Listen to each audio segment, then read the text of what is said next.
আচ্ছা, আগের সেটটাতে আমরা ৩৯ অবধি আলোচনা করেছিলাম। এখানে আমরা ৪০ থেকে আলোচনা করব। ঠিক আছে? তাহলে ৪০ এটা দেখা যাক। বলেছে যে মাইক্রোওয়েভ ও ওভেন ক্রিয়া করে। এখানে ৪টে অপশান দিয়েছে। তো এই আমাদের মাইক্রোওয়েভ বা মাইক্রোওভেনটা কোন নীতিতে ক্রিয়া করে সেটা আমাদের বলতে হবে। আচ্ছা দেখো, এখানে অ্যান্সারটা আমি আগে বলে দিই। এটা মনে রাখবে, এই যে ৪টে অপশান বলেছে। তাপ গৃহীত নিউক্লিয়ার শক্তি থেকে পুরোপুরি বোঝা যায় না। আচ্ছা, এখানে অপশান যেটা অ্যান্সারটা হবে যে মাইক্রোওয়েভ তাপ সংগৃহীত করে খাবারের জলীয় অণুগুলিকে সঞ্চালিত করে। এর ব্যাপারটা আমি তোমাদের বলে দিচ্ছি। দেখো দেখো মনে রাখবে, এই যে মাইক্রোওয়েভ নামক যে যন্ত্রটা আছে না, যেটা দিয়ে আমরা খাবার গরম করি, এর ভেতরে মনে রাখবে একটা ম্যাগনেট্রন নামক একটা যন্ত্র থাকে। ঠিক আছে? ম্যাগনেট্রন। তো এই ম্যাগনেট্রন থেকে কি হয়, এটা হাই ফ্রিকোয়েন্সির একটা মাইক্রোওয়েভ বেরোয়। এই যে মাইক্রোওয়েভ বা মাইক্রোওভেন আমরা বলি, এই যে মাইক্রোওয়েভ মানে হচ্ছে ক্ষুদ্র তরঙ্গ বিশিষ্ট, ক্ষুদ্র একটা তরঙ্গ নির্গত হয়। ঠিক আছে? বহু মানে সে হাতে গোনা যায়, মানে কোটি কোটি তরঙ্গ নির্গত হয়। তো এইগুলো, এই যে কী করে, এই হাই ফ্রিকোয়েন্সির এই মাইক্রোওয়েভগুলো তোমার কি হয়, এখানে এর দেওয়ালের মধ্যে ধাক্কা লাগে। মানে ধাতব দেওয়ালটা যে, সেখানে ধাক্কা লেগে এবং প্রতিফলিত হয়ে যায়। বা প্রতিফলিত হয়ে কি হয়, যে খাবারের যে অণুগুলো আছে না, খাবারের মধ্যে যে জল অণু, তার মধ্যে এই তরঙ্গগুলো এরম মানে মানে প্রচুর, মানে প্রায় ১ সেকেন্ডে ২৪৫ কোটি বার বা ২৫০ কোটি বার এরা হচ্ছে কম্পন সম্পন্ন করে, মানে আপ ডাউন করে। তো সেক্ষেত্রে কী হয়, এই খাবারের অণুগুলোকে তোমার গরম করে তোলে, এবং গরম করার ফলে এবং এই তরঙ্গগুলো খাবারের অণুগুলোর মধ্যে যাতায়াত করছে, ফলে ওটা দ্রুত গরম হয়ে যায় এবং খাবারটা গরম হয়ে সেদ্ধ হয়ে যায়। ঠিক আছে? তাহলে এটা অ্যান্সারটা হবে ৪০-এর ডি। এবার বলে যে ধারায় ধর্মীয় স্বাধীনতার অধিকার উল্লেখিত আছে, সেটা কি? দেখো, আমাদের ধর্মীয় স্বাধীনতার যে ব্যাপারটা বলে, তো আগে আমাদের এখানে বুঝে নিতে হবে যে এই ধর্মীয় স্বাধীনতাটা কোথায় আছে।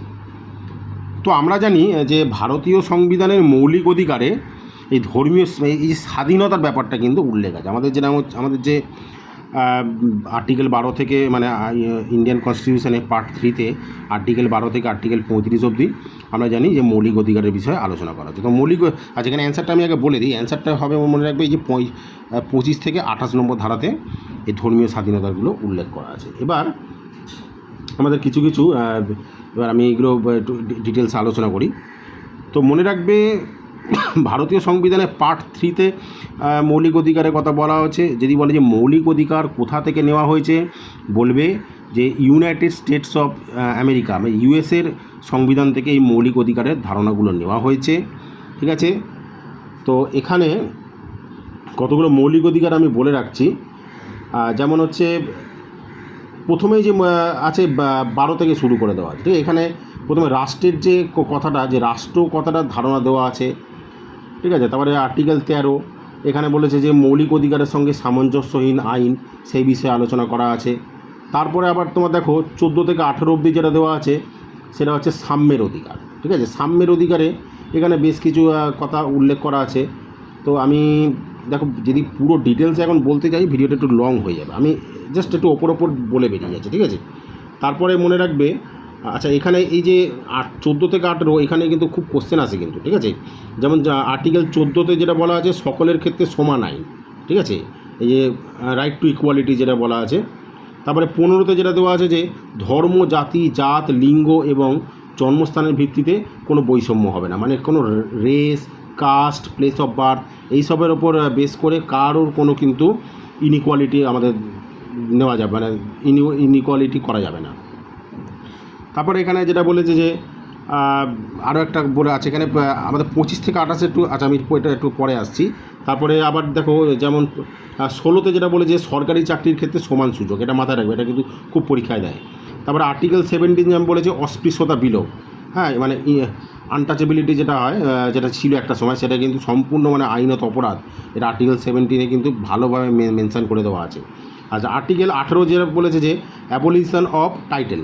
অ্যাবলিশন অফ টাইটেল মানে মনে রাখবে যে আগেকার দিনে যেরকম অনেকে কী করতো, রায়বাহাদুর, ঠিক আছে, রাজা সাহেব, হ্যাঁ, মহারাজাধিরাজ, তো এই সমস্ত তুমি টাইটেল কিচ্ছু ইউজ করতে পারবে না।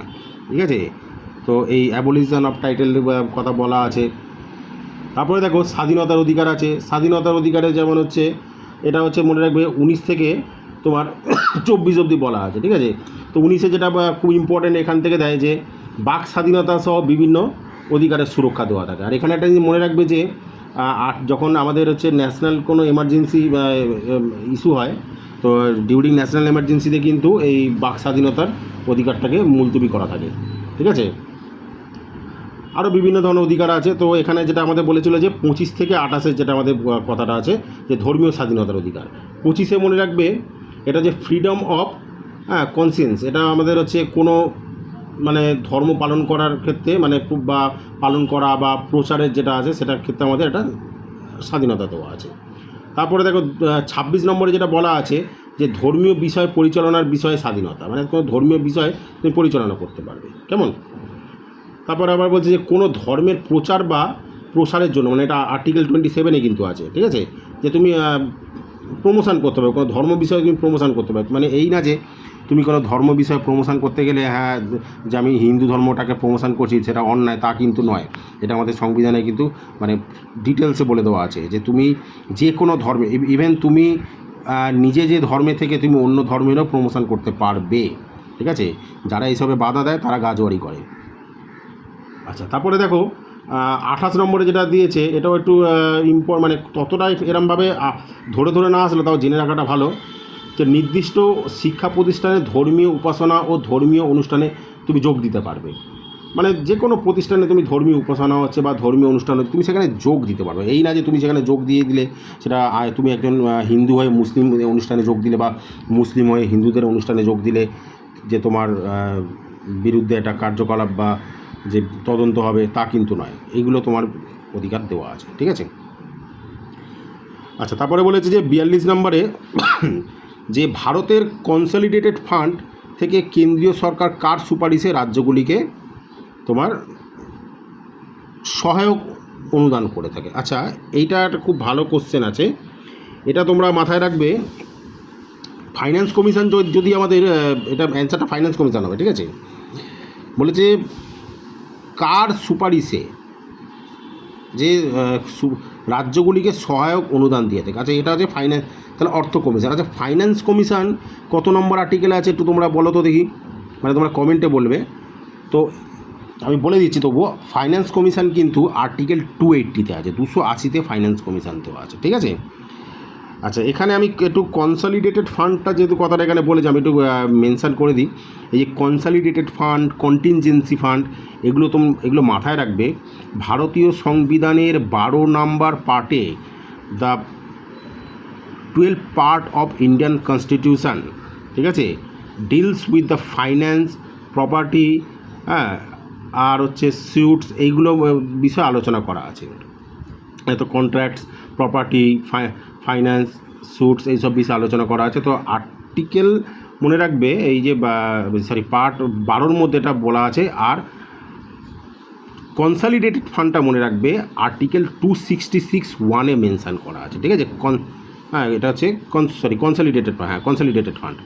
আর কন্টিনজেন্সি ফান্ড যেটা এমার্জেন্সি পিরিয়ডে আসে সেটাও মনে রাখবে, তারপরেই আর্টিকেল 267-এ মেনশান করা আছে, ঠিক আছে।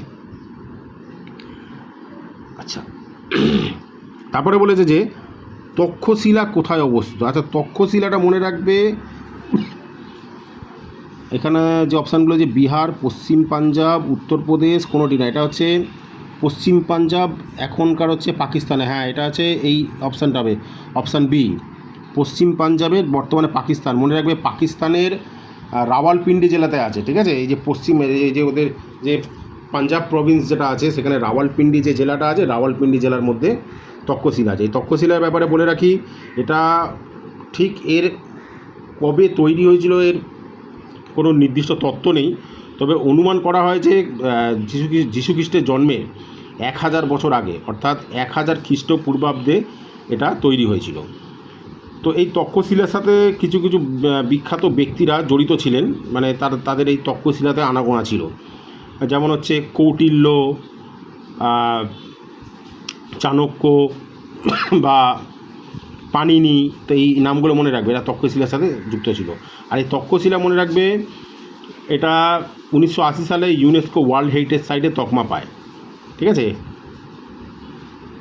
আচ্ছা, তারপর এটা বলেছে যে কোনো কোনো গাড়িতে একটি হলুদ রঙের হেডলাইট থাকে, এর কারণ কি? আচ্ছা, এই হলুদ রঙের হেডলাইটটা থাকে, এর কারণটা মনে রাখবে যে কুয়াশা যেটা হয়, যে হলুদ রঙের যে দেওয়াটার কারণ হচ্ছে যে কুয়াশা থাকে গাড়িতে, মানে পরিবেশে যখন কুয়াশা তৈরি হয় বা জলীয় বাষ্পের পরিমাণ বেড়ে গেল, দেখবে বৃষ্টির দিনে একটু হয় গিয়ে যে তোমার যে দৃশ্যমানতা কমে যায়, ভিজিবিলিটিটা কমে যায়। তো সেই ভিজিবিলিটিটা যাতে মানে ওইটাকে ওই কুয়াশা বা জলটাকে ভেদ করে আলোটা চোখে আসার জন্য এই হলুদ রঙটা দেওয়া হয়, ঠিক আছে। তো সেখানে এটা কোন অপশানে আছে এবারে, এটা সিটা হবে, ঠিক আছে, এটা সি অ্যান্সারটা হবে। আচ্ছা, তারপরে বলেছে যে ক্রোয়েশিয়ার রাজধানীর নাম কি? আচ্ছা, ক্রোয়েশিয়ার রাজধানী মনে রাখবে জাগ্রেব। ক্রোয়েশিয়া, হ্যাঁ, ক্রোয়েশিয়া ইউরোপের একটা দেশ। ক্রোয়েশিয়ার নাম শুনলেই এখন আমাদের যেটা মনে আসে যে লুকা মডরিচের কথা মনে আসে, যিনি একসময় ফিফার বর্ষসেরা পুরস্কার পেয়েছিলেন এবং ক্রোয়েশিয়া টিমের ক্যাপ্টেন ছিলেন। আর 2018 সালে ফিফা ওয়ার্ল্ড কাপ ফাইনাল খেলেছিল, কিন্তু আনফর্চুনেটলি ওরা হেরে যায় ফ্রান্সের কাছে 4-2। তো ঠিক আছে, তো এটা জাগ্রেব মনে রাখবে। আচ্ছা, হেলনিস্কি মনে রাখবে, এটা ফিনল্যান্ডের রাজধানী, ঠিক আছে। হেলনিস্কি কোথাকার রাজধানী? ফিনল্যান্ডের। আর তারপরে বলেছে যে লাপাজ, এটা অ্যাকচুয়ালি লাপেজ হবে, লাপাজ, যাই হোক যে যেরকম উচ্চারণ করে, লাপাজটা মনে রাখবে বলিভিয়ার রাজধানী, ঠিক আছে। তারপরে বলেছে তিরানাটা মনে রাখবে আলবানিয়ার রাজধানী। আলবানিয়া বলে একটা দেশ আছে, ঠিক আছে, তার রাজধানী হচ্ছে তিরানা।